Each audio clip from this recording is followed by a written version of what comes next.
Nailed it.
Hello again.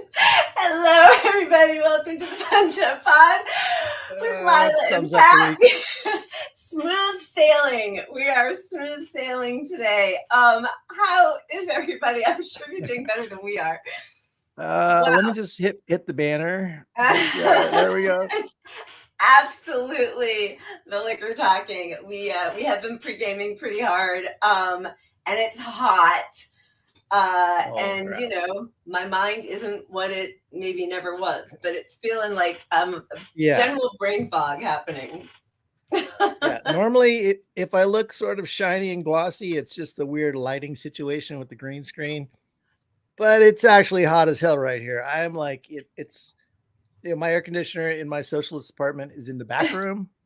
So when I put up the little green screen curtain, it blocks the flow. Yeah, it's so. Oh, that stinks. I'm so sorry.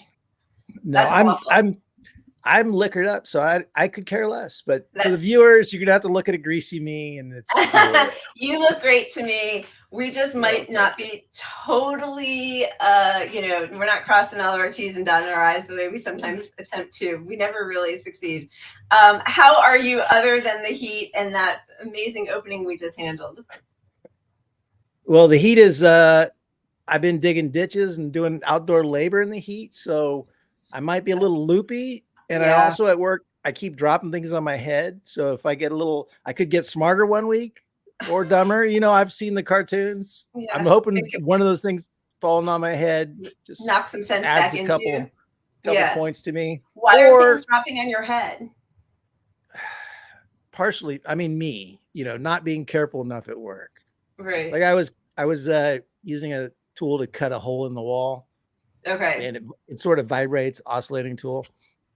And I didn't look up, and up above me there was a speaker on a glass shelf. Oh my God. And that vibrating just slowly went brrr, and then fell on my head.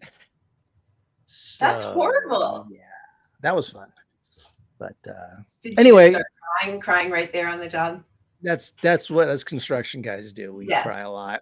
I asked my boss for a hug. He not comply, but I'm sorry. That's sexual harassment on my part. Did anybody bring you an ice pack or a Band-Aid or anything? No. I'm sorry. Nothing like that. But I do have the new kitten, and I'm happy about her. She's amazing, and also keeping me up every night. So that's not so nice. Strike needs to learn how to sleep through the night. You should sleep train her. The was it Ferber method for kids? Is that where you put a little? You let them cry it out. You could give her a little catnip. Why don't you give her catnip at night? Are you fucking me up here? Is that a real thing? I have no idea. I should put a little cocaine on her food. Yeah. Wait. Catnip makes them. I thought catnip doesn't like mellow them out. I think they they get hyper and then fall asleep. And they get tired afterwards. Maybe give her a Benadryl. Enough about me. Yeah. How's your work? It's okay. We're still striking. And it is hot here. We are not digging ditches. So now I was going to talk about how, it kind of wipes me out for so much of the day after we walk the line for a few hours. But I'm not going to tell that story now because I'm not digging ditches or having shit fall on my head. but we're good. It's really nice. I have my older son Asher back from college, so I love that the four of us are here together, even though everybody's always off in a different place, but it just feels better. So I'm enjoying these last few weeks of summer, which actually reminds me, before we get to our wheel and start talking about what's going on in the world, next week, the four of us are taking 4 days away for our summer family vacation. So we will be on hiatus for a week. There will be no Punch Up pod next week. I'm so sorry. How will they live without that stellar opening? Did I already know that? I don't. I this is the first time learning of this. Oh my God! We got to drop something else on your head. Head injury. And all right, I'm looking. There are so many people here. Hello. It is so rub some unicorn on it. I just wanted to say hi to everybody. I'm seeing you. Hello. It's so good that you are all here. And we got a lot to talk about. So what do you think, Pat? Should we play the intro? I don't know. I don't want it to be too challenging for you. The segment show. Let's try the segment show. See what happens.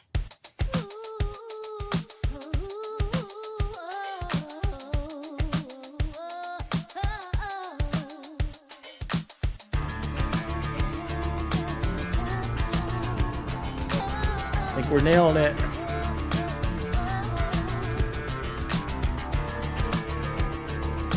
Look at you. Rock on. You did it. You handled it all. Pushing all the buttons. All right. We got a lot to get to, and we only really got to, we had so much fun with Ron Flacone on last week, but we really only got to one topic. So we got a lot. Now I can't read anything. I'm going to have to put my readers on. We got summer flu, Bidenomic theory, this is fine, vote or die, timeline cleanses, and somehow only 4 shots. So maybe we won't remove them when we get there. Should we spin the wheel? Fair. That's fair. I'm going to start with a shot just because it's been that kind of a week. That's so smart. That's brilliant. See, maybe you did knock something into you. I think that's smart. Right? Yeah, let's just do it. Yeah. Cheers to good show and no more dropping things on our head. Let's spin that. Yeah, baby.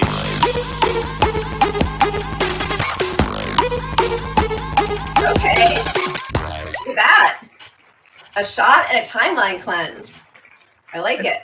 That could be the whole show one week. Should be the whole show. Putting it out there. If COVID gets so bad, we'll just timeline cleanse it.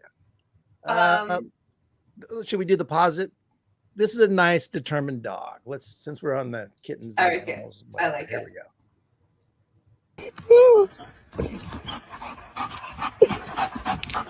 German Shepherds are amazing. Yes.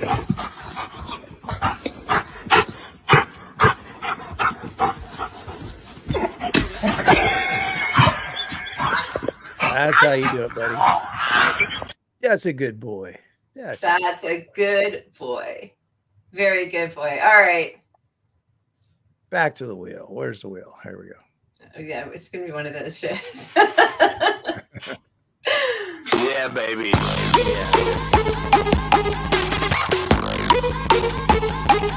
Okay. That's what I'm talking about. I really needed that. Look at our Windows 95. I'm going to hit close, not remove. We're going to keep that up there. Yeah, we got to keep it up there. All right. We're going to get to no topics again this week, like last week. Yeah, we're just going to sit here and drink up. Thanks for watching us. Thanks for joining us while we drink. Thanks for joining us. I hope they're drinking. I hope everybody's drinking. Yes, please. Hope so. Or smoking or something. Whatever. Yeah, baby. All right. Edibling.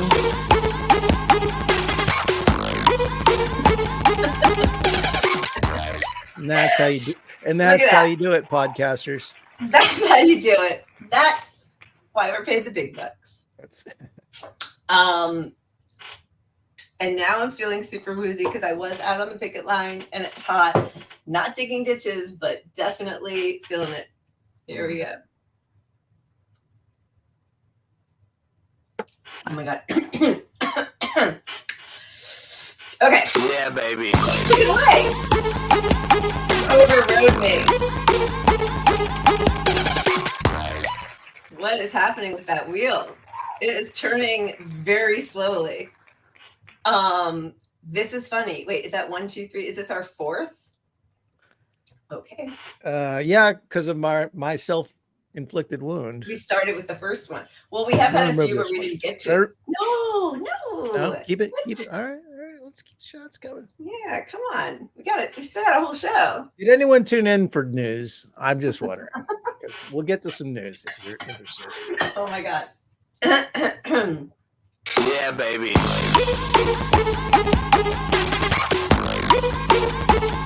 No way. Okay, this is ridiculous, but I still don't think that you should remove it though. Hey, Pat, are you a lucky guy? Well, I never won the lottery. But shots 27 times in a row, defying all odds. Wait. By the way, I tried when the lottery hits $1 billion, I always play it or close to it, whatever it is, because I want to be the first socialist billionaire. I think that would be an amazing. Where would you give your money? Oh, I'd keep it. I'd become a capitalist immediately.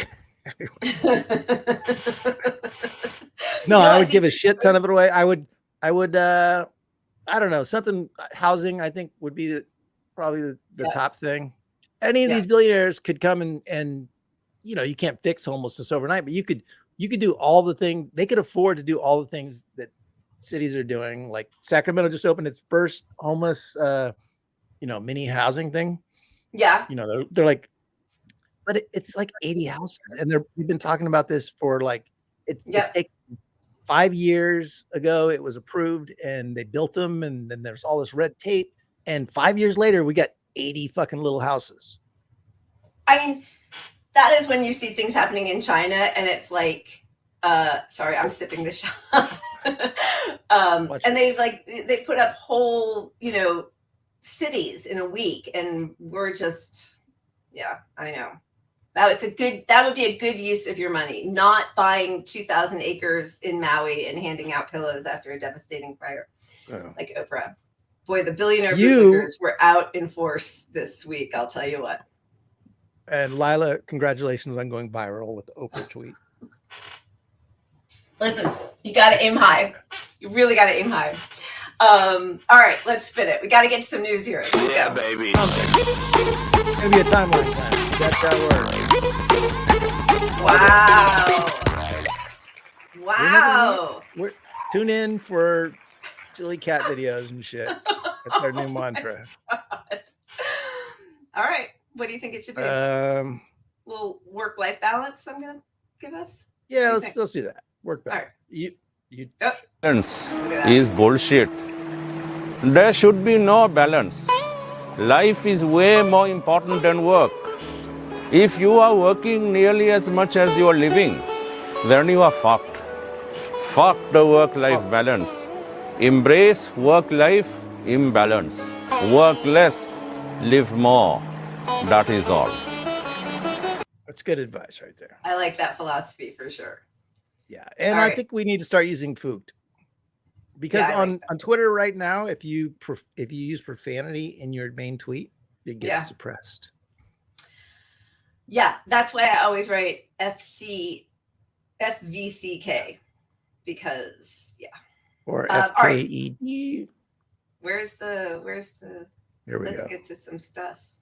Yeah, baby. Come on. Crazy. Let's talk about the joke of a presidential. We could go right to the voter die. Okay, go ahead. We don't have that many left though, so here it's all going to be. I'll just do the quick one. All right. Here we go. Oh, I see that spin. Wait a minute. We need to rewind it. Here we go. Someone recently fell asleep while I was giving head. I'm here. It was me. Pew, pew, pew, pew, pew. And that's feminism. Okay. I think that's how it works. Okay. That's how. Okay. Yeah. Let's Lila get to and her crazy blowjob videos. She's always having a blowjob video. Love those videos. Yeah, baby. Oh my God. I feel like maybe the wheel got dropped on its head this week. It's I not think functioning. Somebody, I'm not going to remove it. I can't do it. yeah, don't remove it. Macarius, I'm so sorry if I'm saying that wrong. I did not see that video. I'm so bummed. He's asking if we saw the video, or she, sorry, of Biden forgetting the name of Maui. Oh my God, I wish we had that because Did he? I can't even. All right, you ready? We got his no comment. I mean, that was That we got, but that was, sorry, cheers. motivation for the show. Oh my God, we really are just going to be. This is like we're filming our pre-gaming here. I know. Okay. All right. Let's go. I feel it. Yeah, We're going to baby. get a real. Wheel is rigged. Come on. What? You know we what? don't even have anything. We're just going to override this. We didn't even get a timeline plan. So let's keep spinning. We But need a also, time. someone did just ask who that comedian was, and I don't know her name. It was in her handle on there, but we'll look and see. But yeah, that was right. Okay. Just show it again. Molly Cornfield. There you with a go. K. Molly Cornfield with a K. All right. I feel like we're overriding that. We're just going to keep spinning because we can't do it. Yeah, baby.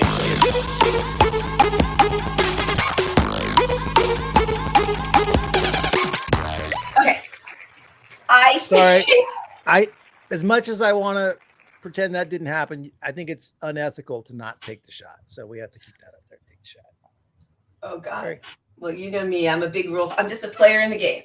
Me and Liz Warren. Just a player in the game. Although I'm almost out of bullet. And if I have to do shots of like tequila, this show's over. No, I want to get to that point. And how do you run out of your bourbon? I don't get it. If you fail to plan to fail. It's nice that you're a bougie, rich actress who can never run out of alcohol. Sorry. I do get the cheapest. I've stayed at your house. I know we do have a lot of. Oh, and now he froze. And he doesn't even know it. You're frozen. All right. I'm doing this. And now we're moving on. Pat, I will be very upset if you don't return. You better figure this out because I can't even spin the wheel, I don't think, from my part here. So I don't know what we're going to do. I am removing the wheel and I'm going to see if putting you over here helps. Nope. Still frozen.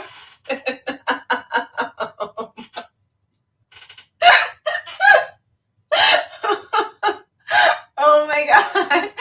Okay. Pat, you better figure this out.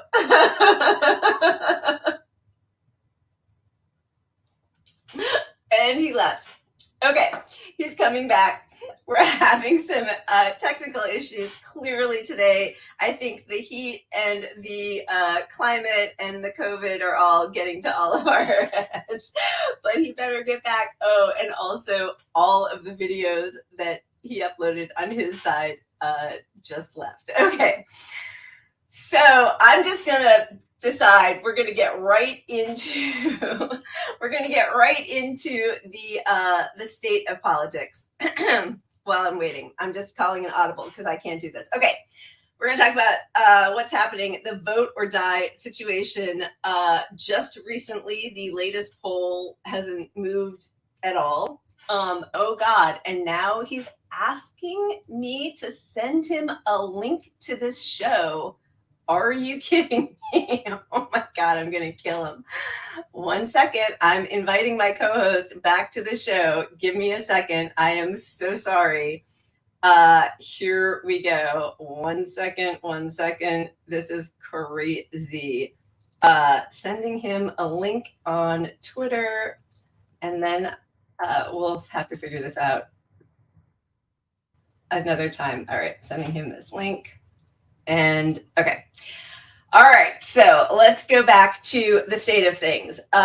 Nobody can deny that Biden is barely able to tie with somebody who just got his 4th indictment, which is only apparently making Trump more popular among his base. And so now the excuses are coming out, and also the major propaganda. So they're talking about a dip in grassroots donations as enthusiasm wanes for Biden, who I don't know if everybody remembers, but it's kind of emblazoned into my brain, that New York Times map with all the Bernie donations that like made the whole country blue. Bernie was blue. Biden had just one little orange dot on, over in DC and Delaware. And so now they're pretending that he ever had any grassroots support, which of course he didn't. So now we have, this is just so sad to me. LA progressive running this cartoon. Biden's anti-charisma, problem and promise. Even though he is one of the most effective presidents in recent history in terms of getting things done, he isn't seen that way. And so we've got two Republican elephants on the left there saying, there goes doddering, senile, old, trippy Joe Biden, always one step ahead of us. I could see that running on like MSNBC, but like, I guess we just all know what's happened to the word progressive means so little. These are some of his, Harry Sisson, one of those coked up kids influencers on TikTok, who is telling us how cool Joe Biden is. And, not like, I hate all of this stuff. I hated it when he and Obama did it with their glasses on, sunglasses, and it's just always vibes. It has nothing to do with any policies, any actual historical record. And they keep talking about the messaging that's the problem, as if the reality isn't the problem. So we see things like this from the Democrats: the federal minimum wage, July 24th, 2009, $7.25 an hour. And now, 14 years later, $7.25 an hour. It's time to give Americans a raise. And they do this shit, as we all know, but like, I can't believe they're still doing it. Oh, hi, welcome back. It's so nice you could show up. Oh, and he's gone. Because we know you're gone again. We can't see you. Your camera's out. Oh, it's coming. Here we go. Okay. And now we see how the sausage is made. But I just don't think that people are buying this thing where I overrode you because I can't do the wheel without you here. So we're doing 2024. We're doing the voter die. Yeah, and the wheel sucks. Forget the wheel entirely. We're just gonna do our show. Okay. Because I can't get the wheel up in time anyway here. I can't get it up. Spread that around. I can't get it up. We're having some issues today. Do the one-man shot. Sorry, I'm interrupting the entire show. This is a penalty shot. I apologize. Cheers. What if I just removed you from the show? I was like, yeah, I'm done. It's going to be all me. We've got 65 comments, but I can't do everything, Pat. I can't do everything. You got that. Okay, so now they're talking about giving us a raise. Oh, here's what else. Look at this guy. It's time for Congress to codify Roe versus Wade once and for all. I honestly can't imagine anybody thinks that he's intending on any level to do what he had 2 years to do and didn't do. But just as a reminder, history of Democrats refusing to codify Roe v. Wade when they could have. Jimmy Carter, supermajority, 1977 to 79, and majority for the following 2 years. Bill Clinton had a full majority for 2 years. Barack Obama, supermajority for 72 days, majority from 2009 to 2011. And by the way, just as a reminder about the minimum wage hike, even though it was actually implemented in 2009, it happened under George W. Bush. So the last time this country got a federal minimum wage increase was under a Republican.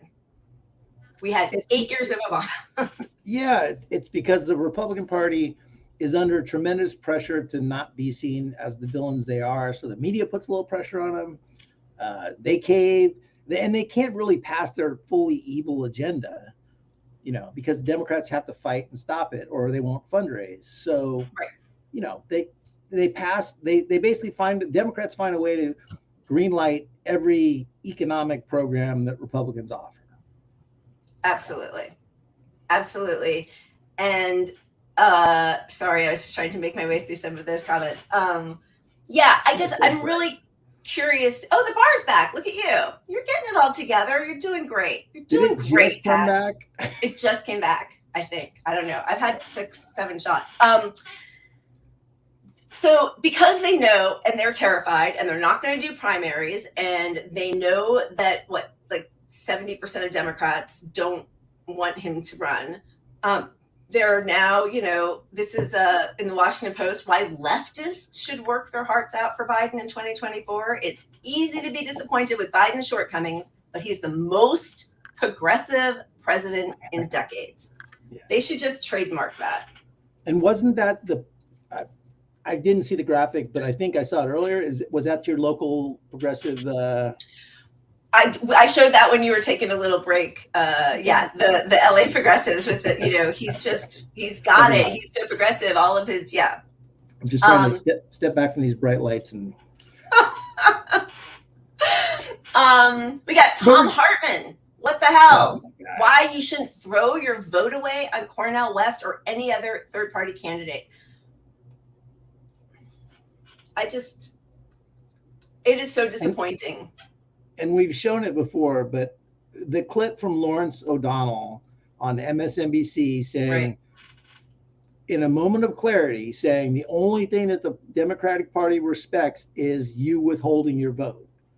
That was Lawrence McDonnell, author, writer for The West Wing, Obama crony, telling you the truth. That's the only thing we got. So even if you cost Democrats the election,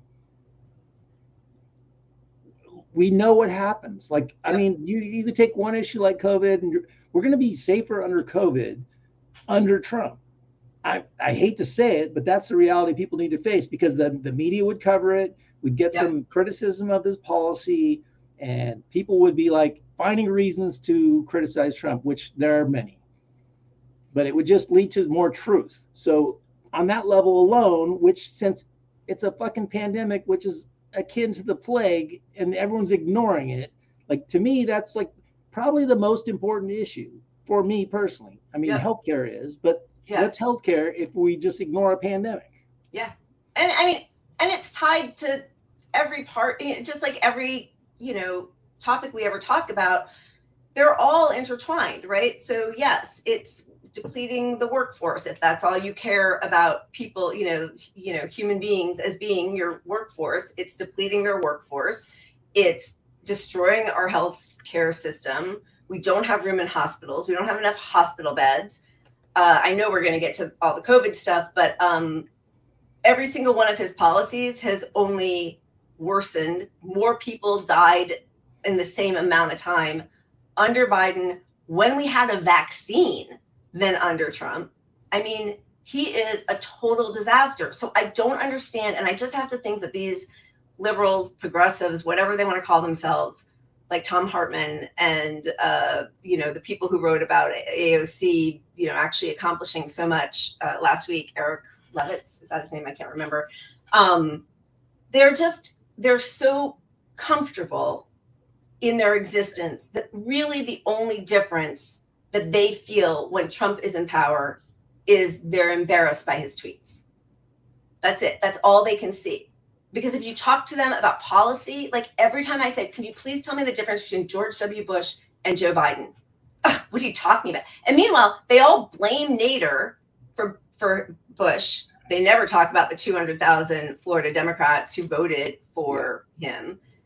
And now, but they love, they miss him, and they love that Michelle Obama gives them throat lozenges or whatever the hell. There's just no consistent ideology. They're just broken. And they love to show the picture of Jill Stein sitting at a table with Flynn and Flynn. Putin, right? Wasn't it Putin? I think he was there. I can't remember if he was at the table, but there was Michael Flynn, and it was a Putin, a dinner. So that guilt by association is supposed to sway sway everyone Right. into thinking third parties are literally Russian or Useful idiots who are working for Putin. Yeah. Yes, useful idiots, but they flat out call Jill Stein an agent of Russia, you know. So that's supposed to, like, that guilt by association is okay, and there's nothing to it. It's the smallest thing on earth to be at a dinner party. Yeah. I mean, not that you and I would be invited, but she was a political candidate of the Green Party. It's rational that she would be at this event. Right.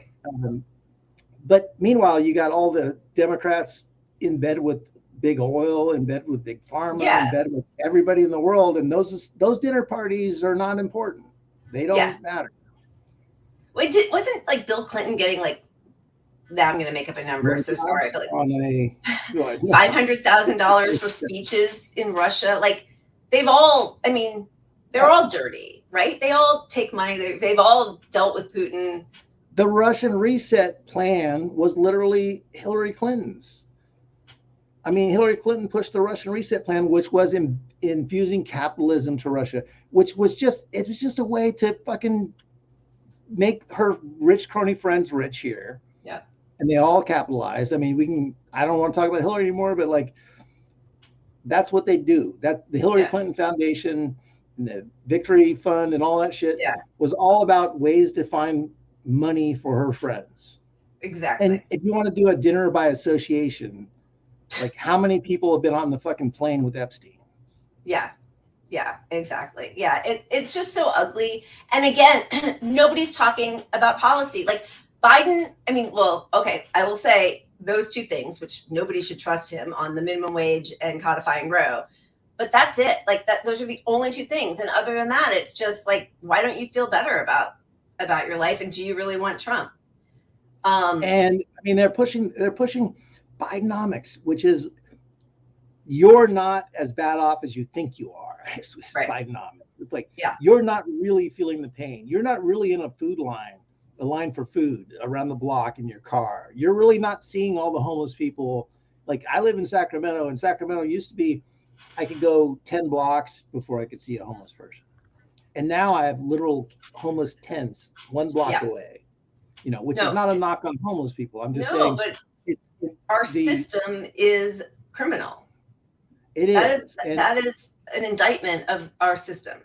And running on people are doing better than they think they are is Bidenomics. Like, no, they're not. They're not doing better. The income inequality has grown.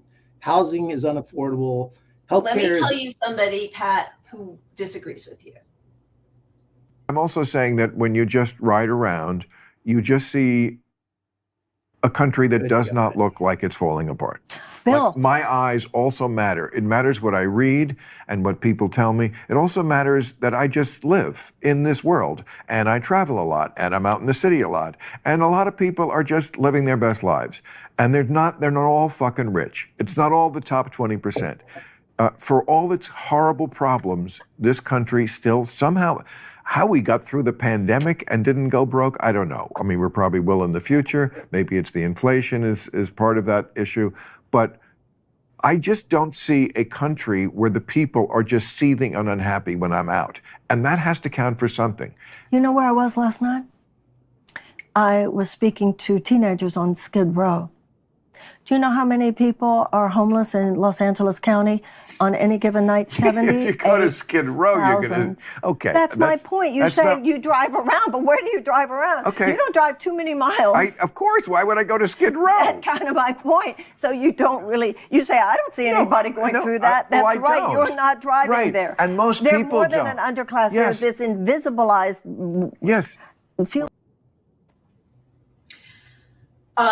So he's grotesque. I mean, I can't believe I used to watch him. And I don't think we have a ton of Mary Ann faithful people here, but I do think we didn't get a chance last week to talk about this letter from many of her former staff. Jen Dyes of Courage News, who used to work with oh my God, Jordan Chariton. I am so too many shots. 7 ex-Marianne Williamson staffers officially sound the alarm on her 2024 campaign.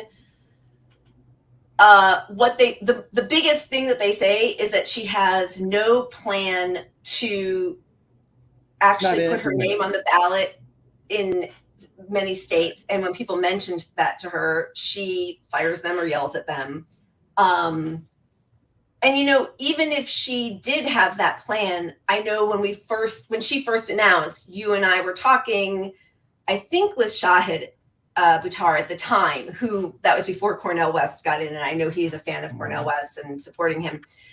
But our point was, she would never not end up endorsing Biden. She, I think, has made that very clear. Look, it's such a mixed bag with Marianne, and it's so complicated. But okay, on one level, they're going to come with these attacks. This is a predictable, and you bring up Shahid. It's a predictable attack to find a few people to launch a criticism against her. On the other hand, the criticism rings extremely true if you know her, which, if you're the people coming up with this attack on her, that's what you would do. So, you would find something that people could go, oh, that sounds like her. Yeah. But at the end of the day, she says all the things we want someone to be saying. Like, I respect her for at least being on COVID and long COVID, and she's weak on it, but she's stronger than literally everyone else. At least she says the words. Yeah. She admits that long COVID exists, and she admits that we need to start masking in hospitals. Like, we're giving her fucking props for saying we should be doing what we did before we had a fucking pandemic. Before a pandemic, you masked in the cancer ward. Yeah. I mean, it's so anyway. Yeah. She's such a mixed bag. She can't win, so. She can't. She doesn't feel like she has a plan to win. It feels like she wants to get a message out more than anything else. It rings true that she doesn't have a plan to win, because she doesn't.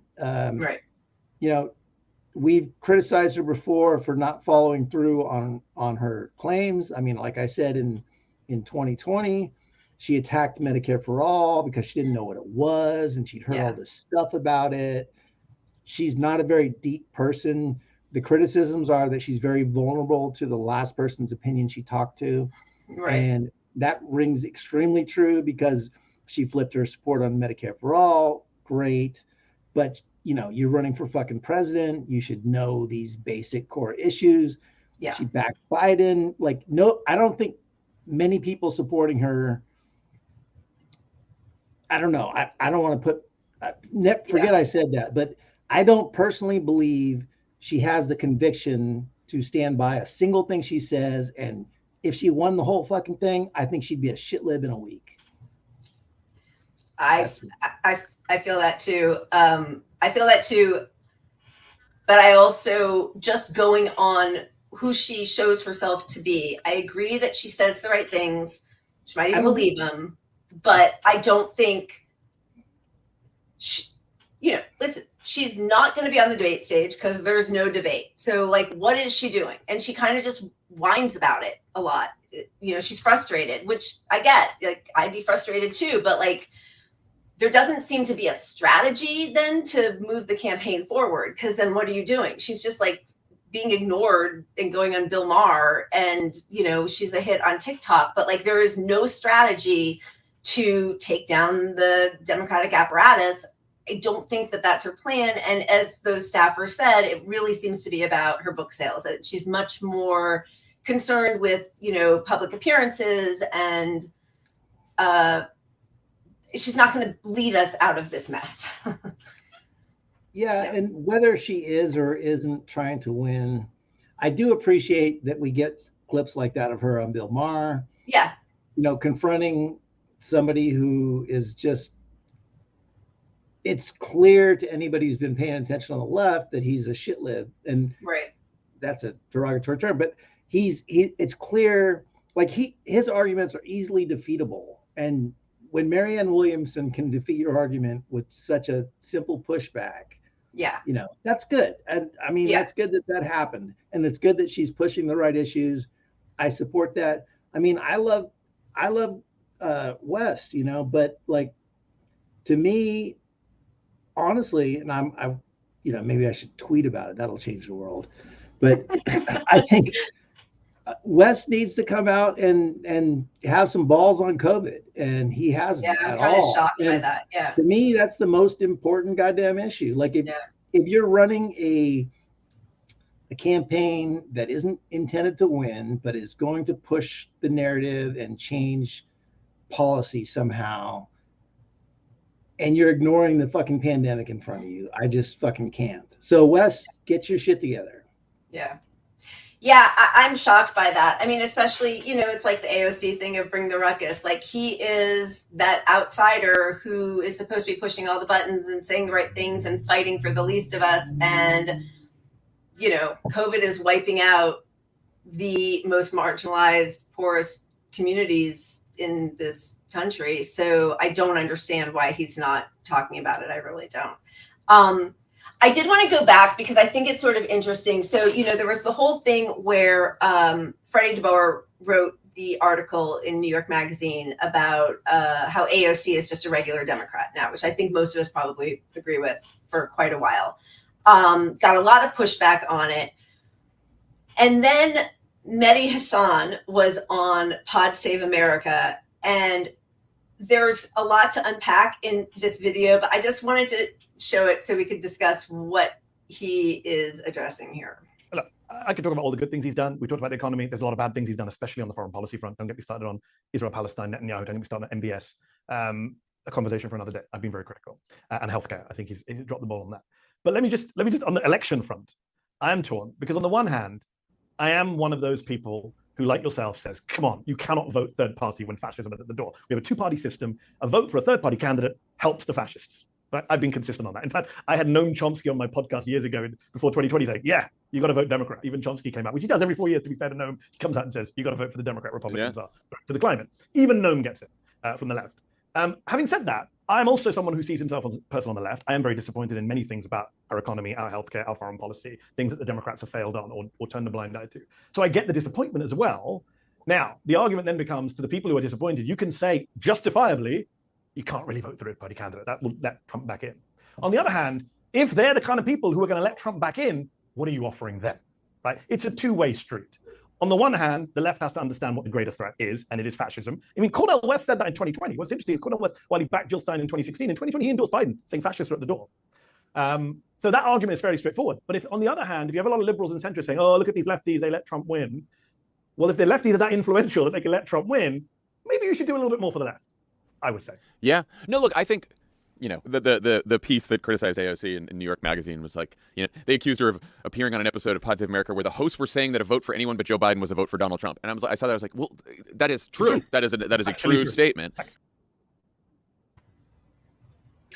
But it turns out that a vote for the lesser of two evils just keeps getting us further and further right and more evil. And we've been doing that voting for 40 years. I don't have it right now, but last week, that's too bad. But there was a whole mashup of like the last 25 years. And it was just, you know, one person after another talking about how this is the most important election of our lifetime. Now is not the time. Every single election.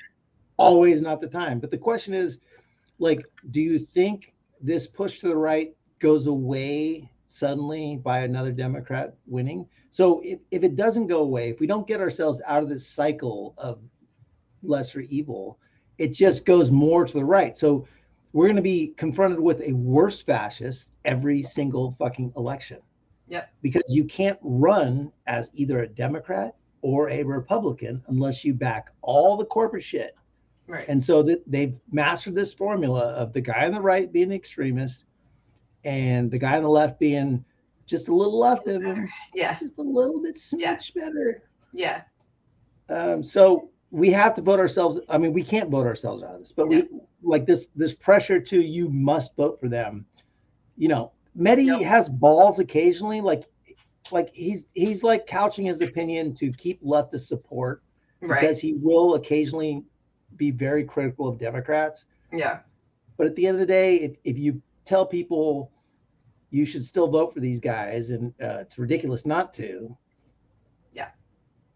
you're serving their interest. That they like, that is the, like, that's the person they want out there. They want that PR. They would pay. So I'm not saying they're paying Mehdi, but they would pay someone to be a super leftist guy who's like, you still got to vote for them. Yeah. Look at how much more he gets to come on the, you know, he was initially just on like their ancillary video or like whatever, you know, streaming MSNBC, I think, but slowly as I do think he's good on Israel Palestine.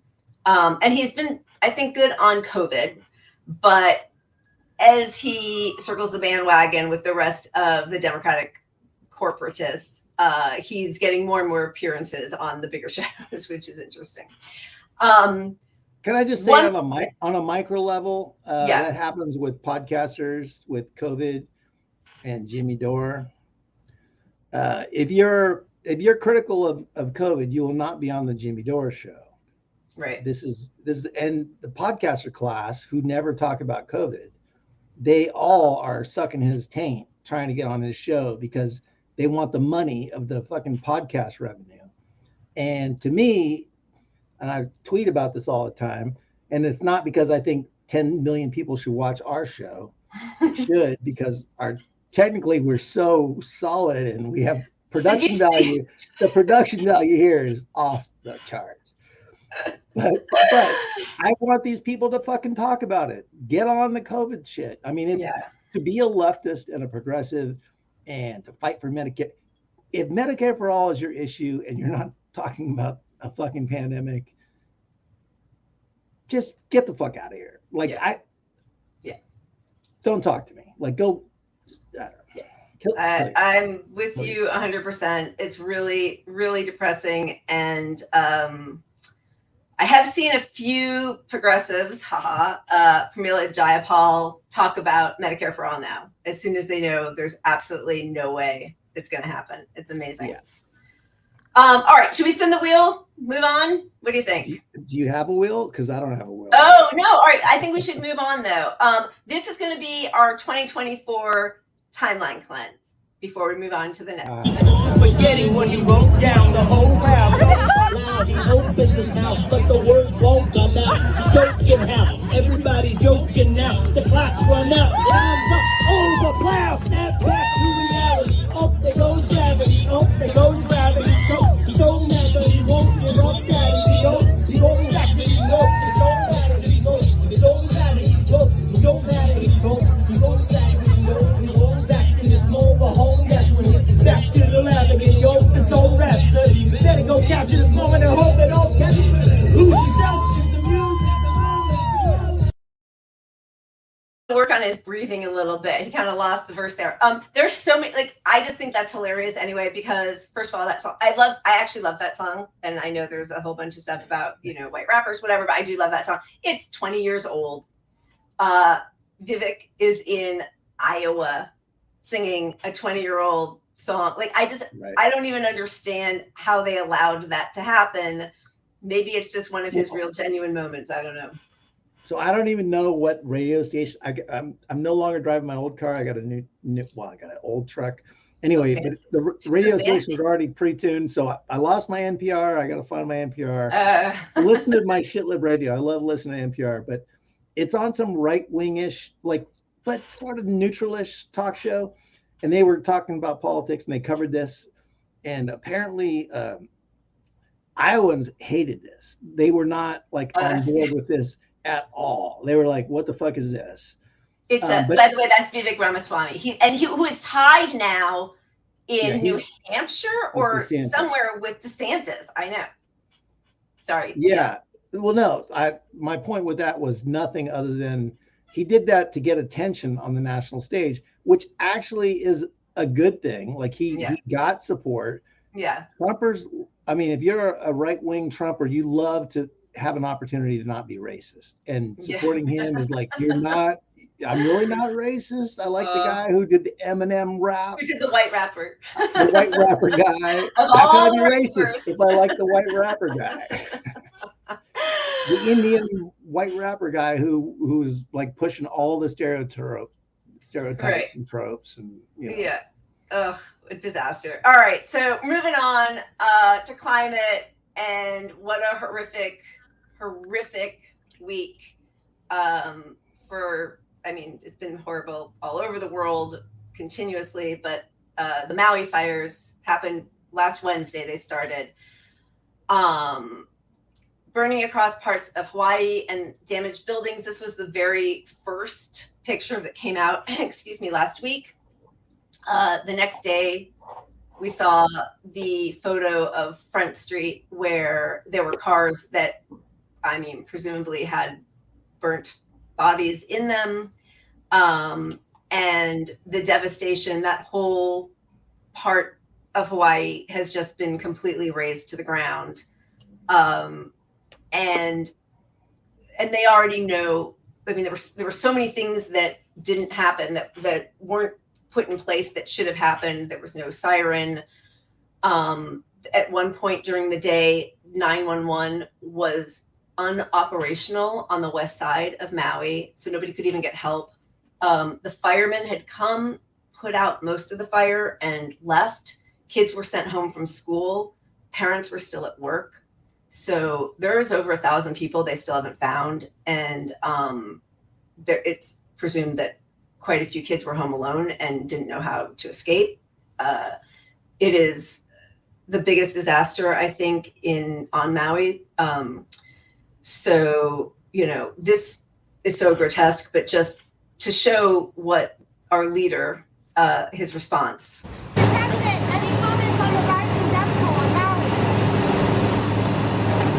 Will you come talk about the Hawaii response, Mr. President? Nothing there.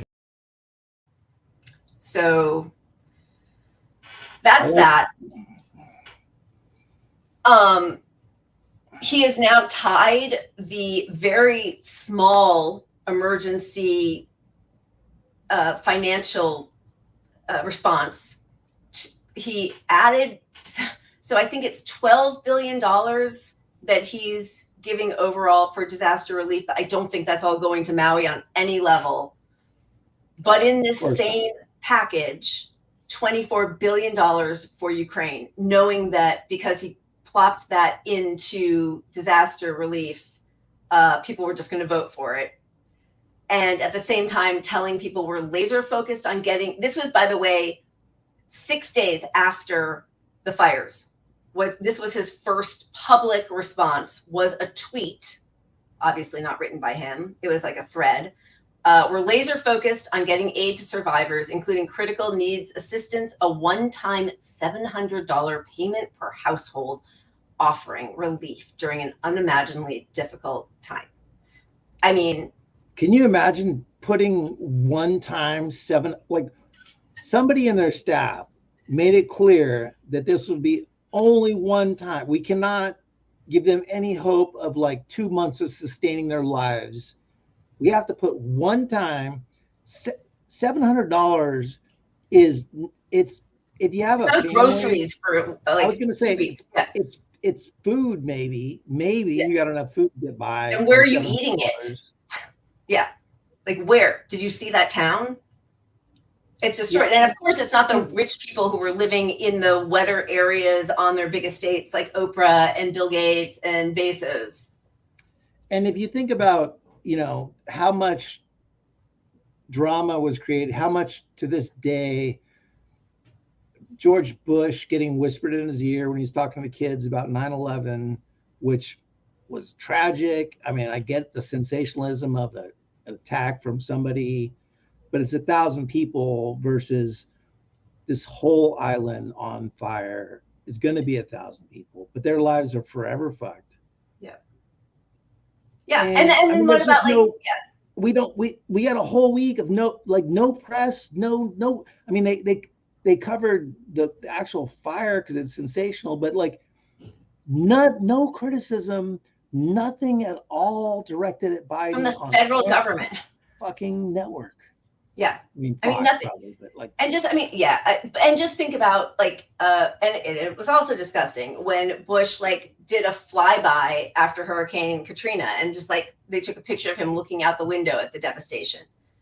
Right. And there was Kanye West saying George Bush doesn't care about Black people. And he was right. Or poor people.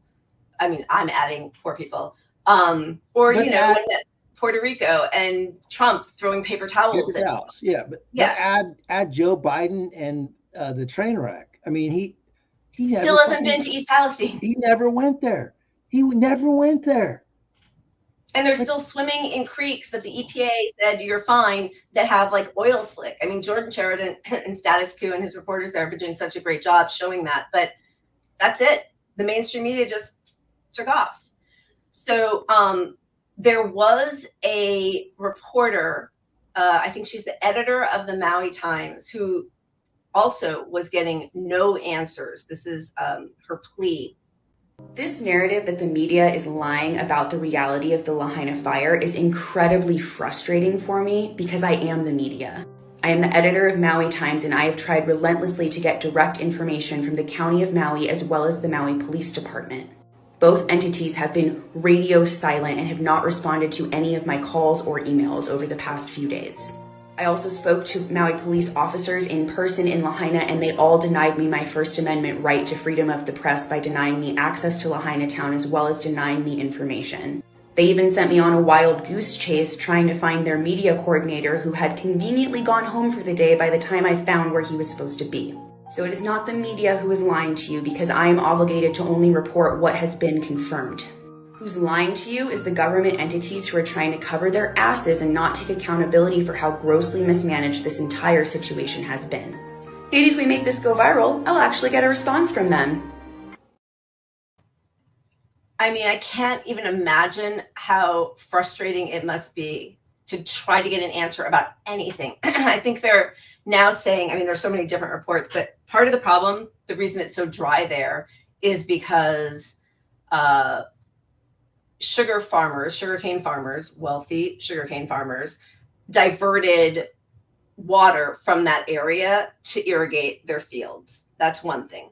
The other thing is there has not been, just the way across our whole country, they have not, reinforced existing structures. There's a lot of old, dry wood.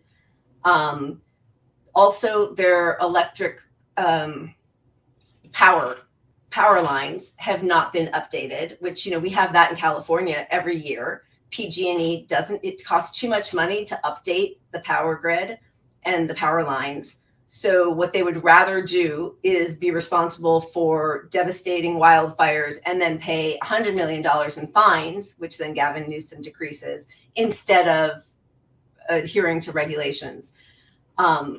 It's always a math problem for the rich. They know the dangers to people. They know the dangers to the public. At worst, you look at PG&E and SMUD in California, they pay a fine, which has nothing. It doesn't. You look at their bottom line from not protecting people, and they're making astronomical profits. Like energy is off the charts profits. Like it's the number one. I mean, Big Pharma makes a ton of money, but energy is up there. So look, California, as always, Democrats are pushing for this green agenda. But you can't push for a green agenda by just allowing green projects to flourish. You have to cut, if you care about the issue, you have to cut oil dependency. That's the only way. You can't approve oil pipelines and say, oh, but it's cool if you have solar now on your roof. Right. That doesn't do it. And which was exactly part of the IRA, right? Is that the Inflation Reduction Act was that every time that they had a green project, it had to be offset by more drilling. It's like the opposite of carbon neutral. It's like, yeah, they were doing it's a zero-sum game. I mean, that's their whole deal, right? Like you get one and we get one, but it never evens out that way. And as you said, we need to stop fossil fuels entirely if we're ever going to have any hope of surviving. But look at this. The U.S. will produce more oil in 2023 than ever before in history, and set another record in 2024 per a new government projection. So we got all of those headlines about how this was the most historical climate bill ever. And we're being asked as progressives to vote for the guy who did this, who at his own State of the Union address scolded Republicans because they thought he was going to not be good to their oil buddies. He's like, oh, Was I not good to the oil people? Look at us. So ha ha ha. I did that. Yeah. You said I would be bad for oil business, and look at me, how good I am for oil business. Look at that. Barack Obama and David Axelrod are making heartfelt statements about the need for someone to do something about climate change. As President Obama oversaw an 88% increase in oil production, and Axelrod advised him not to pick a fight to pass climate policy. Yeah, and just last week Obama was talking shit about it. I mean, that interview that we showed. You know, yeah, it's like, well, if you can't reduce it, if you can't stay to the 1.5 degree threshold, maybe it's 2, maybe it's 2.5, but you got to be practical. Take your small wins. Meanwhile, Biden's EPA just approved a fuel ingredient, even though it could cause cancer in virtually every person exposed over a lifetime. That doesn't sound great. I mean, every person. And I just saw right before we came on that kids who grow up near pipelines have, I think, a 7-time increase in developing lymphoma. And then I think for a while people used to think of air conditioning as being like a luxury, but it's a necessity. I mean, we have 3-digit temperatures in a lot of our country and so much of the world. People will die. And so, this was a story just this week. As climate change ratchets up temperatures across the US, nearly 30 million Americans are grappling with enduring perilous heat. To keep their air conditioning on, many call their grocery lists or skip medical care. I mean, but don't worry. Climate change obsession is a real mental disorder. Alarmist stories about the weather, not the warm air itself, are behind the left's anxiety and dread. Tell that to the lady who can't get groceries or go see a doctor. And there's so many layers to this. I mean, like, we pretend that the climate change only affects people outside of the U.S., which on itself is evil because it's right. Like, it doesn't matter. It's happening to them. We are the most, our military contributes to climate change more than anyone else in the world. And I was just at a dinner with my folks and we were talking about this and they're like, we were having a discussion about climate change and I bring them up because they're sort of shit-livy. I mean, let's be honest. I bug the hell out of them to be progressive and they agree with everything I say.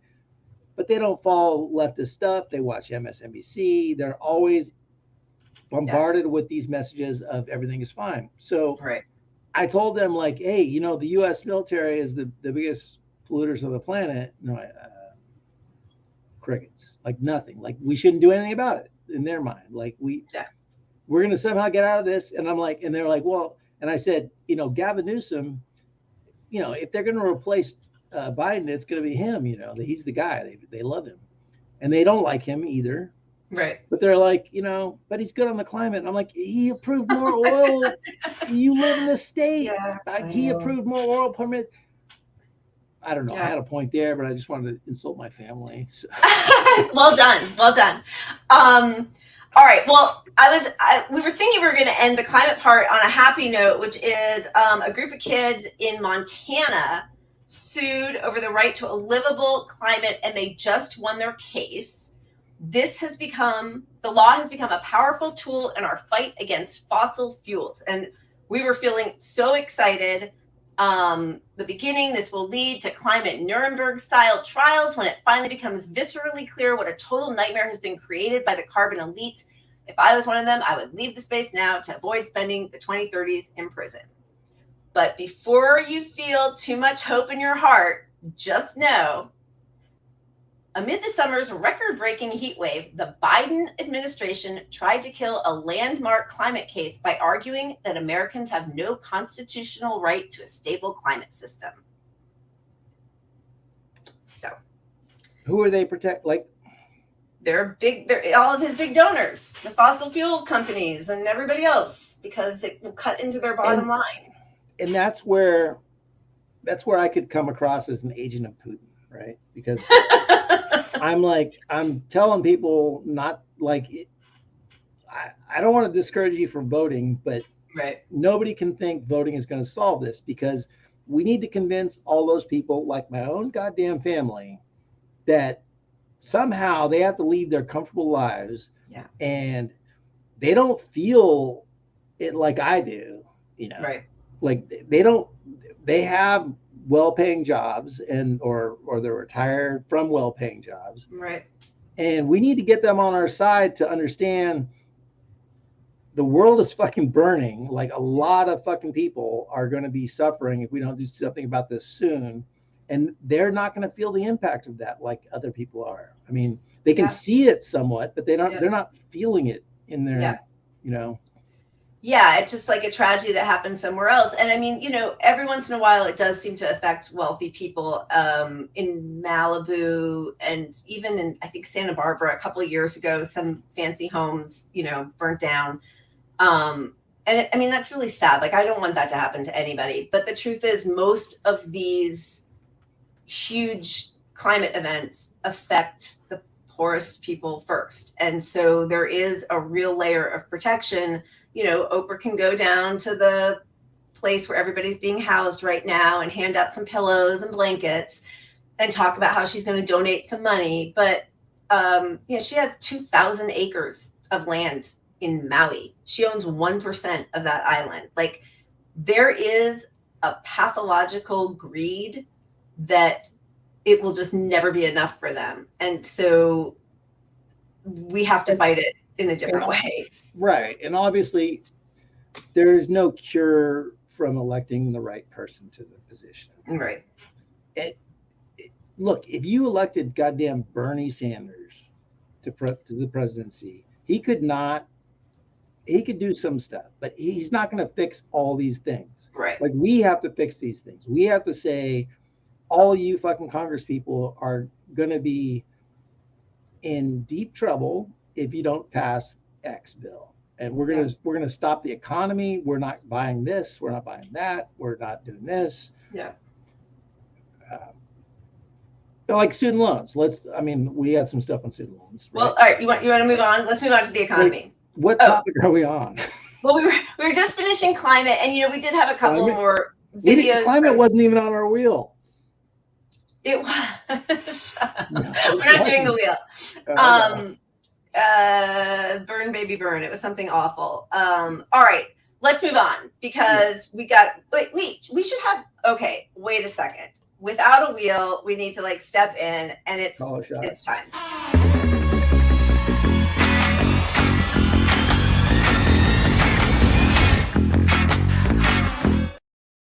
We gotta bring the cheer, because we're about to move into COVID, and that's not a cheery subject either. So another shot. And I suggest you show a video, because again, my computer's going to die if I don't plug it. So I'm on my second computer. So wait, cheers. I just drank it. Okay. Sorry. Let's hear. This is the important part. It's not that I need to go plug my computer in. Okay. We need to hear from Maui residents telling tourists. I mean, this is important, and it buys me a minute and 15 seconds. Okay. I think right now we just need the prayers, and you know, we need the money to rebuild our town. This is going to be a long road ahead of us, and we're just trying to fundraise and make sure that the displaced families can go back home one day. There's a lot of real estate speculation happening right now that is really frustrating, and I just want to remind all you real estate investors around the world, like, Lahaina is not for sale. Please don't reach out to these families and take advantage of them during the most devastating time of our lives. You know, we just heard from our reporter and from a couple of women who say that they were upset about what tourists were doing. Now you're telling me that there are real estate investors reaching out to people about their property. What's going on exactly? Yes, homeowners have been reached out by investors and realtors offering to buy their land. And this is disgusting. And we just want to make sure that people around the world understand our situation and know that Lahaina is not for sale. It is important that the multi-generational families that come from Lahaina get to continue to live in our hometown. I mean, to have to deal with that on top of everything else, that disaster capitalism, people swooping in, trying to, own a piece of paradise for cheaper. It's just, that is the way, that's capitalism. All right. Obviously, it shouldn't be. I mean, the whole point is the government, if you look at every disaster that's ever happened in the last 20, 30 years, the government's fucked up. They have fucked it up. That's why Biden is ignoring Maui right now. They don't want the PR of it. They don't do shit. Pandemic, pretend there's no pandemic, because there's too much pressure on all these politicians to support their capitalist buddies who are getting rich somehow off of the instant, or have too much to lose if it's exposed that they're part of this. Our government's just owned. Yeah, they're wholly owned. All right, well, maybe that's a good time to move into Bidenomics, which, if you're not feeling better, you're not alone. Financial hardship and food insecurity rates are rising in the U.S. It's a crazy choice to run on the economy when 70% of the country doesn't have an extra $400 for an emergency.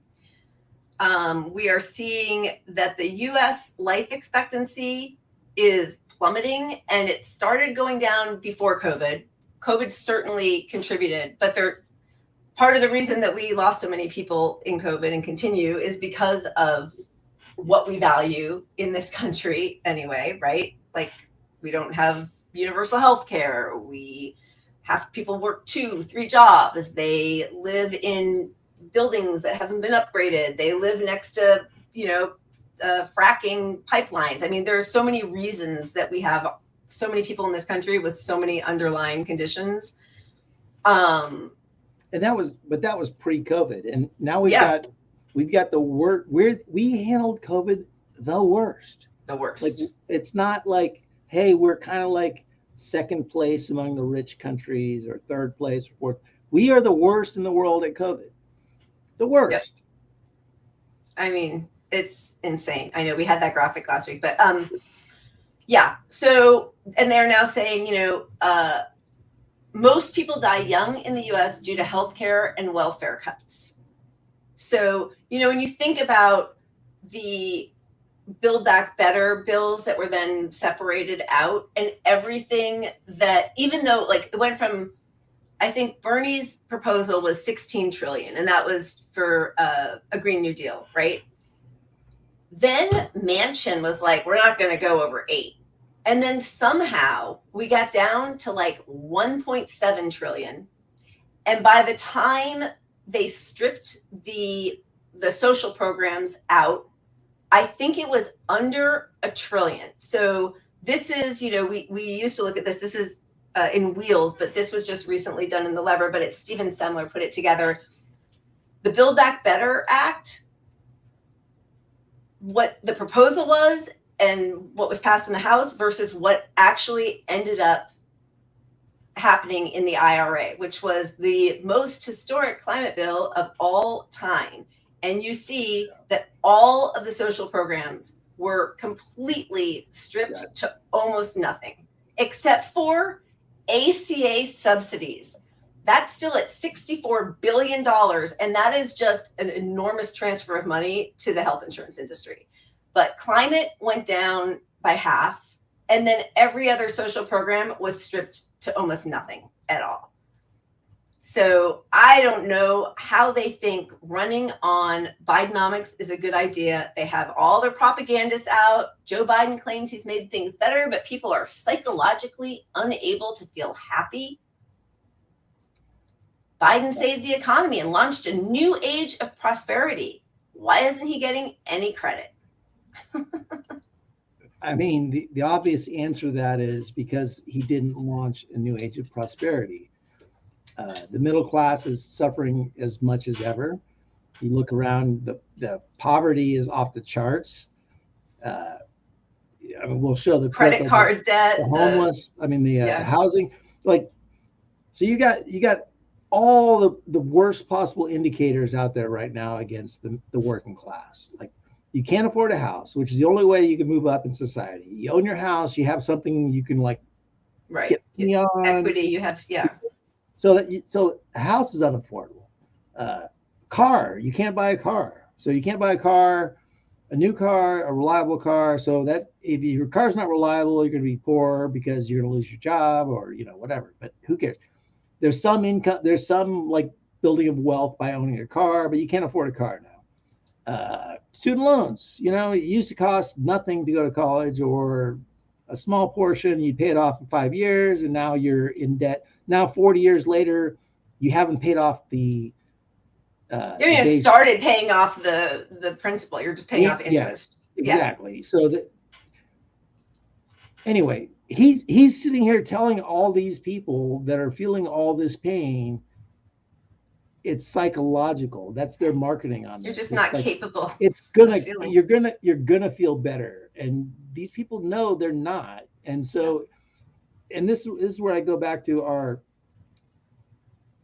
to change things, we need to convince our people that are doing okay, that like, okay, if you want a Democrat to win, you got to reach these people that are feeling different than you, who are feeling all these things, because otherwise you won't stop fascism or whatever it is they're scared of, you know. But that's hard to do because they're not feeling it in their lives. They're Bill Maher's. They're mini Bill Maher's. Yeah, and instead of trying to shame voters, use all of that energy towards the people in power. If you feel so inclined to be shouting at somebody, yell at them and tell them, you know, we know things that are massively popular across the whole spectrum. Why not Medicare for all? Like, do something. The minimum wage. Do a thing. Yeah. Like Literally, any material gain. Look at the charts of popularity and do those things. Exactly. All right. This is another sad video. Sorry. Listen to me. Listen to me. I will never be able to afford a house. I will never be able to afford a house. Home prices are rising nationwide as inflation remains stubborn and mortgage rates remain high as Americans compete for fewer available homes. Home prices in March were up 0.4% compared to February. Now that's the second month in a row that we have seen gains. My parents' house that is $195,000 back in '96 is now worth like $500,000 to $700,000. My children will never be able to have the life I live because I can't afford to do it. I don't think any of us thought when we were growing up that owning a home would be a luxury. Like maybe we thought it would be a bit difficult, but not like a luxury that basically only the rich will be able to afford. No one that works a full-time job should be facing homelessness. And that's what my family is facing right now. Being completely radicalized by the rental housing market right now, I cannot believe that you can pay over $300 in non-refundable fees just to apply for an apartment. A big part of the reason why social life here in America is getting more and more difficult has to do with the fact that nobody can afford decent housing. Everybody in America kind of knows, like, it's over. Like, there will be no recovery. Like, this is not like the other times. This ain't like 2008 where, oh, we'll crash and then we'll get back up. Because right now, this economy, this world is set up to make average American families fail. And I'm appalled that our particular kind of capitalism not only fails to deal with the housing problem, but somehow routinizes it so that the homelessness is blamed on the homeless, blaming the victim kind of, because I can see why a society does it, because if you're such a failure at providing this basic human need, you better blame somebody, because otherwise you risk blaming yourself. If I can get my hands on a nice lump sum of money, baby, I'm buying land in another country and I'm out of here because there's nothing left here but struggle.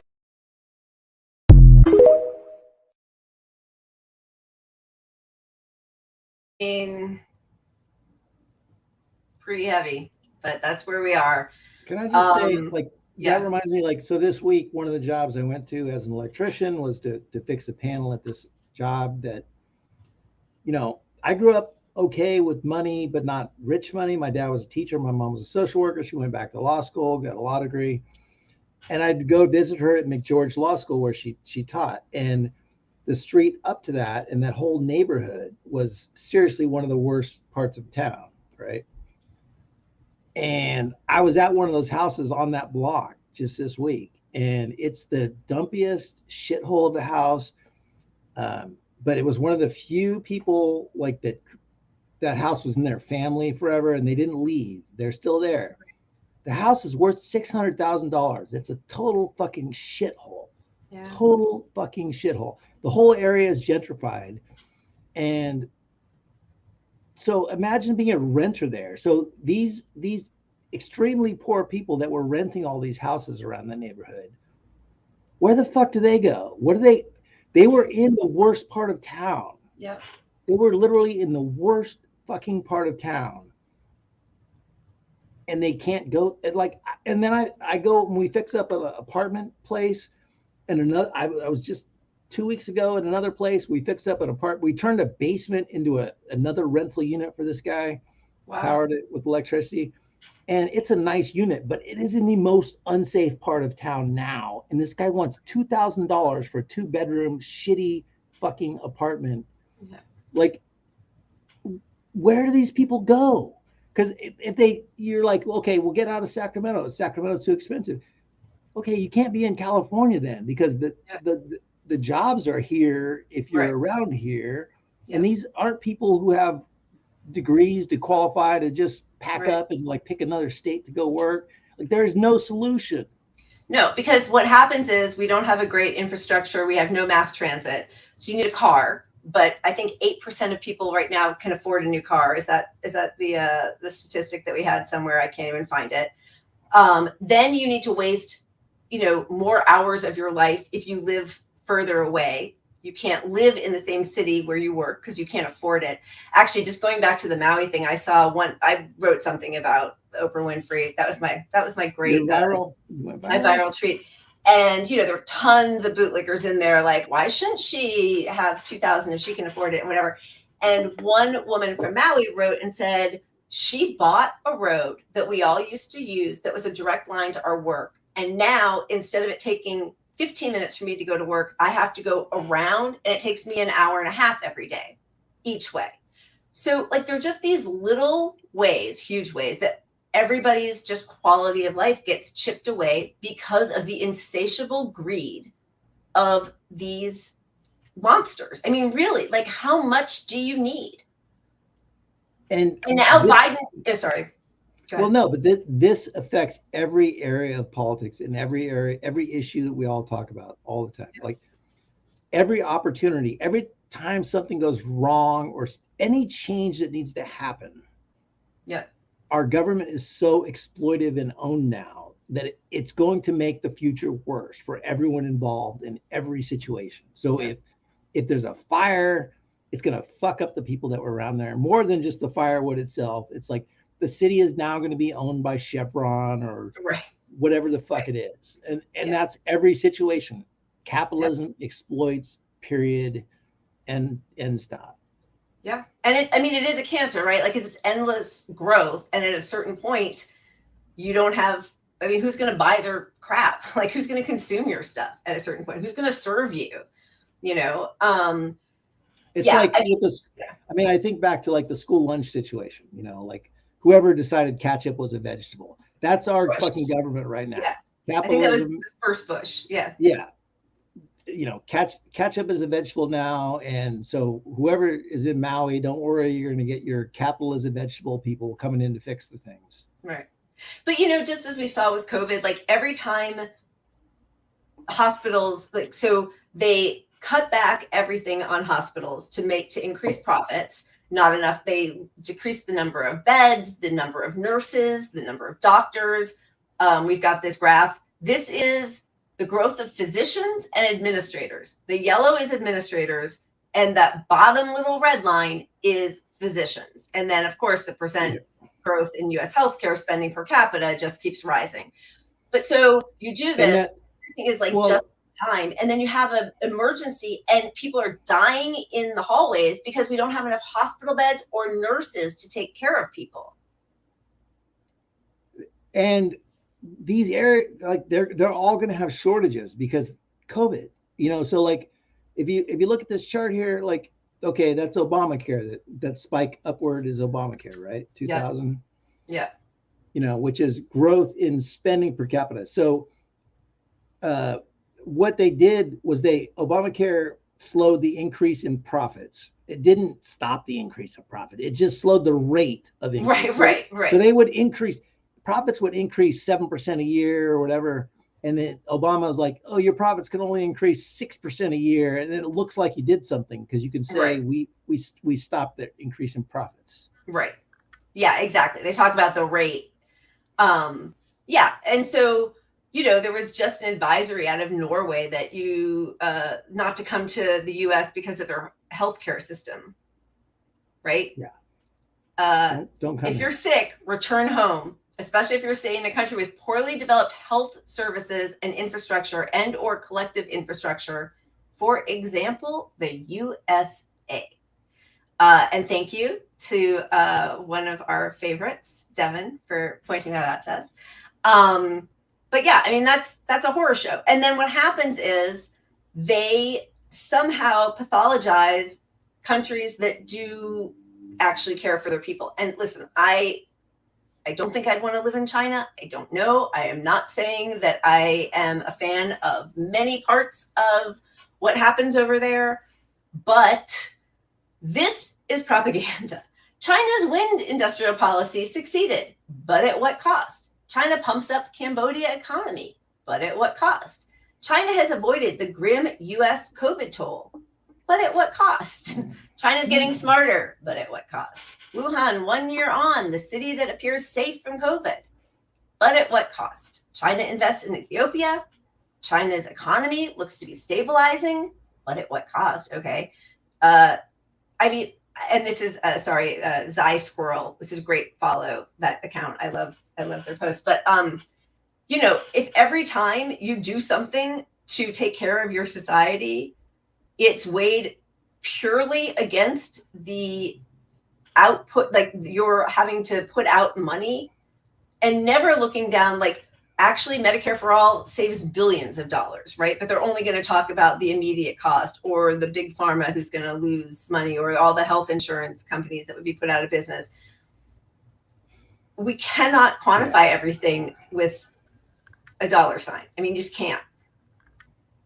You can't, but even if you do it in dollar signs, you can do, but at what cost when it comes to, okay, Ukraine, $24 billion.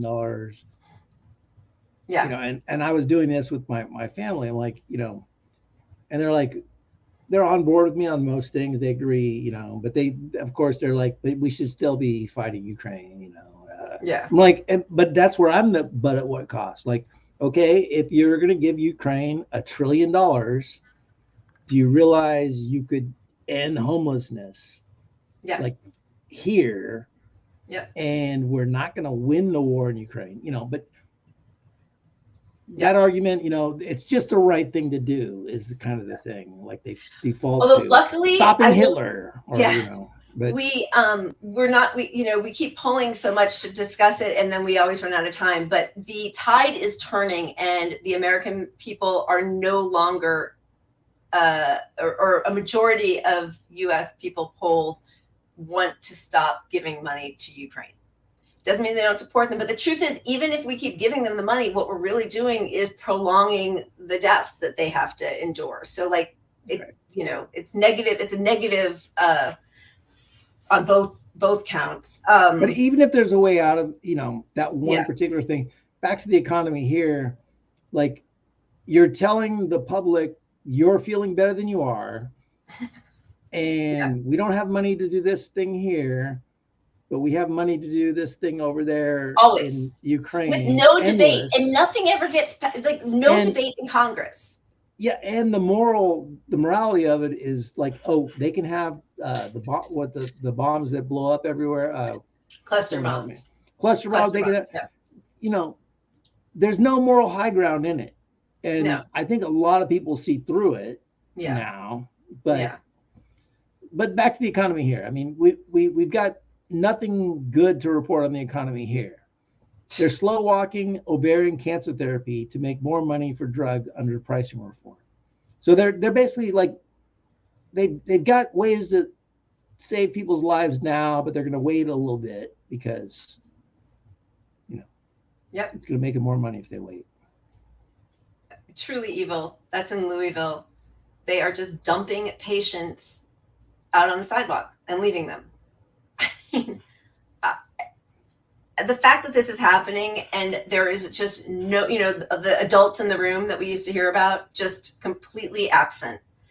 So I know we talk about all the time, like, and as everybody was commenting also, like, we're not voting our way out of this. I think the one hope that we're all feeling is union activity and strikes and the solidarity across the working class.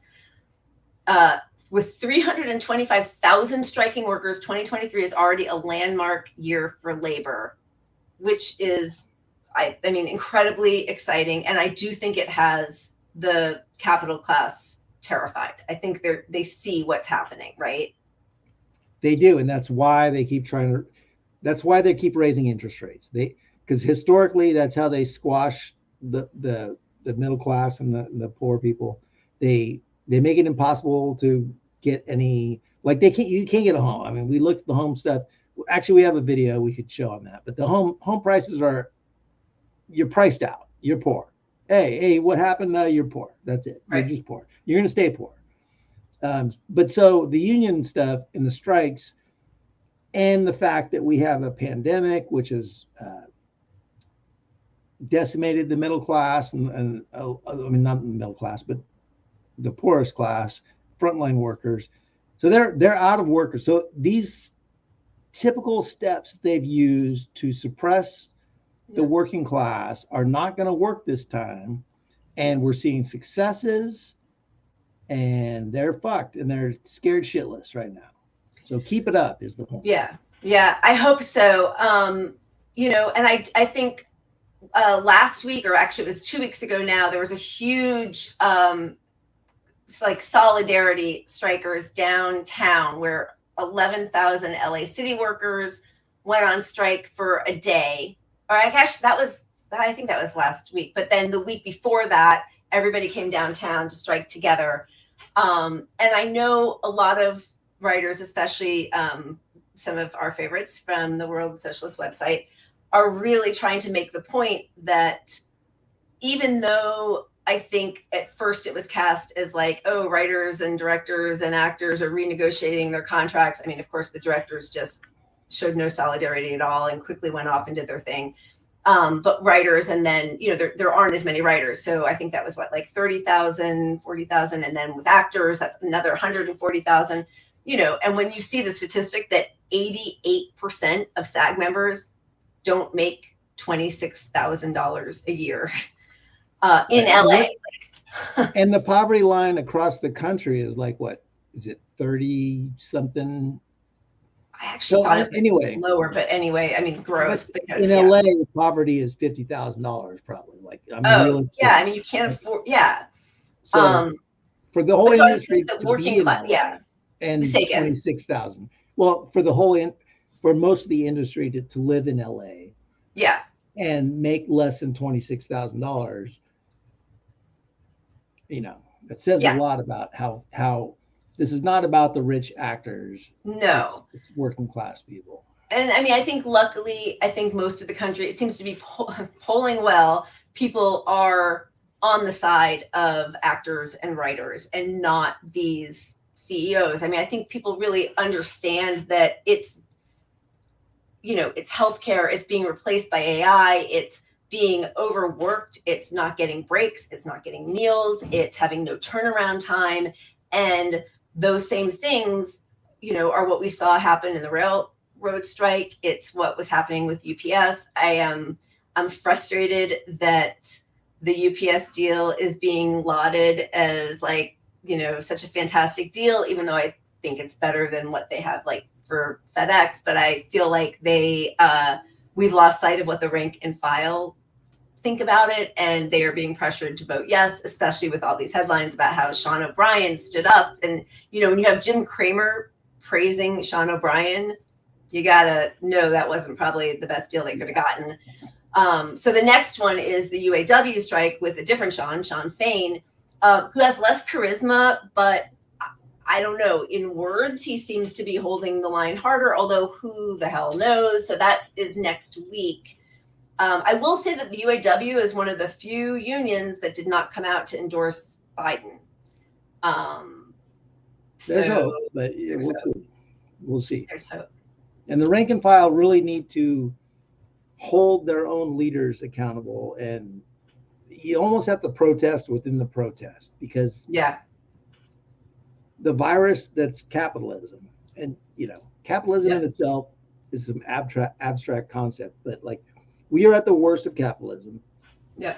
So we've gone so far that the leaders of the workers' movement are oftentimes beholden to capitalism themselves. Oh, 100%. Yeah. They are in the bag, and I mean, they're making, sometimes $200,000-$300,000 a year. They are socializing with the people they're supposed to be having adversarial relationships with. And much of their job is quieting, it's like Democrats and leftists, right? Their job is to quiet the left and pave the way for the right. And I think a lot of the union bureaucracy is doing the same thing, trying to make the workers feel like they have a voice at the table, and then making some backroom deal and telling them this is as good as it's going to get. So enjoy. Yep. I want to show Alan Rick. Okay. Alan Rick. Yeah. Rick. The important thing is he was in Ferris Bueller's Day Off, hero to all. You might not recognize him because he looks older with the little. Well, and he was just in Succession, which is a great show about the worst people in the world. And he was walking the line with me a couple days ago. I saw him. Okay, I really want to watch that. I've tried, and I know it's a commentary against billionaires, but I hate billionaires so much. I know it's hard. Yeah, I hate even when they put it in your face as like, here's the ridiculous wealth. Yeah. Just to make fun of it or mock it. I just fucking hate I understand that. All right, gonna play it? Yeah, I'm pushing the button. Okay, you're pushing it. Used to be kings and queens and emperors, and now it's captains of industry. And they think that the world and everything on it and in it, everything in the air and in the ocean belongs to them. And they think that human beings who are not of their, socioeconomic class are just another natural resource. Mostly to be managed, to be utilized, maybe exploited, but mostly to be managed, because they always say stuff like, those people, they're asking for too much. Well, we're not. We're not asking for too much.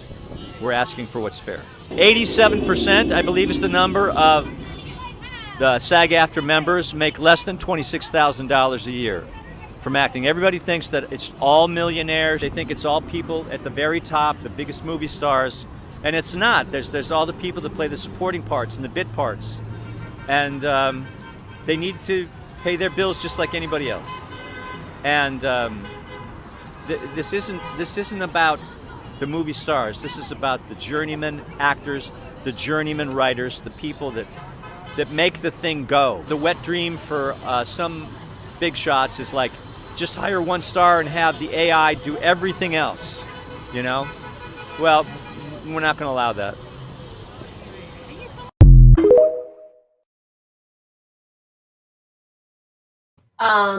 That was, we lost Pat. Truly just lost him. He just took off. That was Alan Ruck. He is in Succession. He actually plays like the RFK Jr. Here the whole time. In Succession. What a show this has been. Fascinating. That was fascinating. So anyway, I am moved every day when I get back from that line by the number of people who are showing up every day. Some of them have little babies strapped to I saw a woman today. I mean, honestly, this baby looked so new, and she's walking the line. It's like 100 degrees. So everyone from a few weeks old to there was a woman today walking with a cane. I mean, it is really inspirational. People are angry. one of our dear friends who is the producer on Manifest, which was a show I think on ABC, Jeff Rake put together, he's a writer, and when the writers strike started, he started doing a weekly event where he would bring a karaoke, a boombox or a speaker and set up a picket line karaoke to kind of galvanize the troops, get people having a little joy in their lives. And I really admire him for doing that. And we were out there with him today. So we just wanted to show this little bit of footage from today. I appreciate these guys. Like, that's awesome.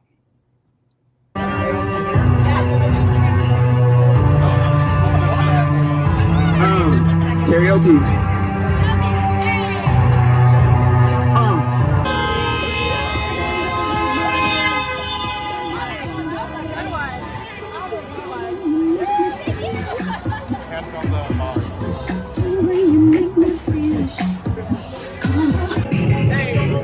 And if you don't know, now you know. You know very well who you are. Don't let them hold you down. Reach for the stars.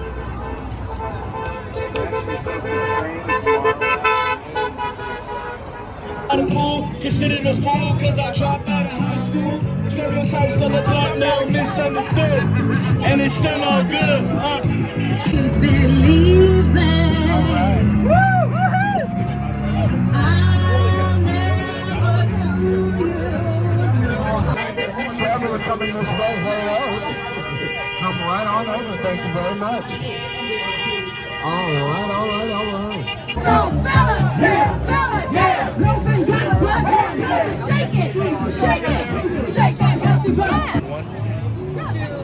Hey, turn around, stick it out, you know what, boys got to shout. Then we got love. You know I'm not one to break promises. I don't want. That's so funny. I know that, but I think it just shows like performers got to perform whatever their level of ability. But the joy there is, there's not like, obviously everybody wants to be working. But I really am in so much admiration when I see people just coming out every day, and the people beeping. There are people who bring food or donating food to people. I know, oh God, what is his name? Drew Carey, for the writers. If you have a Writers Guild card, every meal, if you have a Writers card, is free at 2 different restaurants, one on each side of the Hollywood Hills where people would be striking.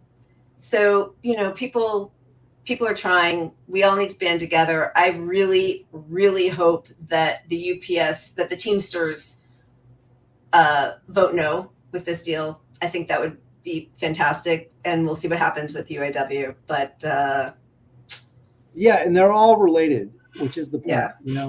We all the unions are. It's your power. So like when one union caves and shortens a deal, it weakens the next one. So like, any industry that sticks to their guns is going to gain power for all the other industries behind them. And there's so much at stake for writers and actors right now. It's like, it's crazy to think they'd take a deal that doesn't benefit them. And seeing those videos and the pictures shows that these people are not going to quit. They're in it for a while. So, yeah, what's the problem? And as many of us say, we're used to not working for a long time and being in crazy credit card debt and being mistreated by these people who say they want us to lose our houses. So they made a mistake when they beat us down for so many years because we're used to this. Yeah. And then said out loud the part you're not supposed to, which is we're going to ride this out until they lose their houses.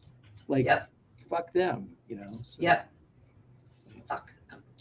All right, you guys are awesome. Thank you for bearing with us in what is a little hinky show here Lila today. and her computer problems are off All the my computer chart. problems. God bless Lila. But we love you guys. Just a reminder that we will be off next week, but we will be back the following week. And we love you guys. Keep punching up. Cheers, and maybe I'll fix my computer. I don't know. Thank you guys. Cheers. Cheers.